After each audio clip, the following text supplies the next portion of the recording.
এই খাবারটার সাথে কে পরিচিত বলুন তো? আমি কিন্তু পরিচিত ছিলাম না। পরে যখন আমার বাড়িতে এই খাবারটা হয়েছিল, তারপরে এটার সাথে পরিচিত হয়েছি।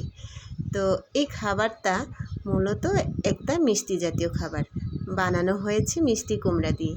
তো এই মিষ্টি কুমড়াটাকে আমি এই যে এইভাবে কুচিয়ে নিয়েছি, চামড়াটা রেখে দিয়েছি যাতে চামড়ায় আটকে থাকে, না না ভেঙে যায় তাই।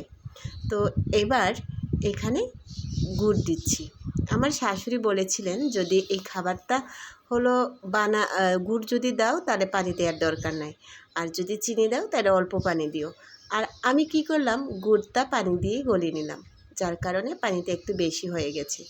গুড় যখন পুরোপুরিভাবে গলে যাবে তখন এই মিষ্টি কুমড়ার ফালিগুলো দিয়ে দিচ্ছি।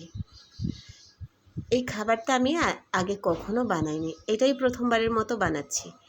আমার ছোট মেয়েটা আজকে মিষ্টি কুমড়া দেখে বলছিল যে হচ্ছে আম্মু এটা দিয়ে কুমড়া সিদ্ধ বানাও দাদির মতো। পরে আমি আসলে কখনো বানাইনি, তাই হলো শাশুড়িকে ফোন দিলাম। ফোন দেওয়ার পরে উনি আমাকে এই রেসিপিটা বলে দিলেন। মিষ্টি কুমড়ার ফালিটা আর একটু বড় বড় করে কাটলেও কোনো সমস্যা ছিল না, কিন্তু আমি আমার বুদ্ধিমতো ছোট ছোট ফালি করেই কেটে নিয়েছি। আর ভেবেছিলাম এই মিষ্টি কুমড়াগুলো বোধহয় গলে যাবে, কিন্তু রান্না করার পরে দেখলাম একটুকু গলে নাই। আর এটার জন্যে বেশি উপকরণেরও দরকার ছিল না, শুধু তেজপাতা দিয়েছিলাম একটু, আর হচ্ছে এলাচি 2টা দিয়েছিলাম।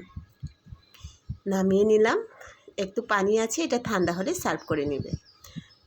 তো এই খাবারটা, মিষ্টি কুমড়া তো এমনি পুষ্টিকর, এখানে গুড় দেওয়া হয়েছে, এই খাবারটা এত স্বাস্থ্যকর হয়নি, বরঞ্চ আমার কাছে এটাকে স্বাস্থ্যকর খাবারই মনে হলো। আর খাইতেও কিন্তু ভালোই লেগেছে, খারাপ লাগেনি। আর এই খাবারটা বানাতে বেশি ঝক্কি ঝামেলাও পোহাতে হয়নি। দেখেন নামানোর পরে এর অবস্থা, একটুকু ভাঙেনি, বরঞ্চ খুব সুন্দর শক্ত হয়েছে। যারা যারা এইভাবে কখনো বানিয়ে খাননি, একবার হলেও ট্রাই করে দেখবেন, আশা করি খারাপ লাগবে না। কেমন লেগেছে আমার এই নতুন রেসিপিটা জানাবেন। সবাই ভালো থাকবেন, কথা হবে নেক্সট কোনো ভিডিওতে। সেই পর্যন্ত আল্লাহ হাফেজ।